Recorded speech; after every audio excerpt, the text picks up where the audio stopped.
ভূটান সীমান্তলৈকে আমি ৰাস্তাটো ধুনীয়াকৈ নিৰ্মাণ কৰিম। মোৰ ঘোষণাৰ পিছত PWD ডিপাৰ্টমেণ্টে এটা এষ্টিমেট বনালে, কাম কাজো আগবঢ়ালে, কিন্তু মই আজি ৰাস্তাটো নিজে চাই গ'লোঁ যাতে আৰু অলপ ভাল কৰি ৰাস্তাটো আমি বনাব পাৰোঁ।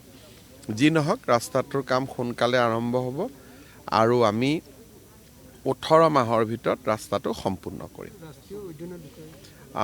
চিকনা জালুৱা যিটো আমাৰ ৰাইমনাৰ পিছত অসমৰ এখন নেশ্যনেল পাৰ্ক হিচাপে যোৱাকালি কেবিনেটে স্বীকৃতি দিয়ে। এতিয়া বড়োলেণ্ডত মানস, ৰাইমনা, চিকনা জালুৱা এই গোটেইখিনি মিলি 3খনকৈ নেশ্যনেল পাৰ্ক হ'বগৈ। এইটো এটা আমাৰ ৰাজ্যৰ বাবে বিশেষকৈ যিসকলে বন ভাল পায়, বন্যপ্ৰাণী ভাল পায়, তেওঁলোকৰ কাৰণে এটা সুখৰ খবৰ। মই এটাই মাত্ৰ বড়োলেণ্ডবাসী ৰাইজক অনুৰোধ কৰিম যাতে আমি এই 3খন উদ্যানক আমি যাতে সংৰক্ষণ কৰোঁ, তেতিয়া পৰ্যটনৰ অপাৰ সম্ভাৱনা আমাৰ সন্মুখত আহি পৰিব।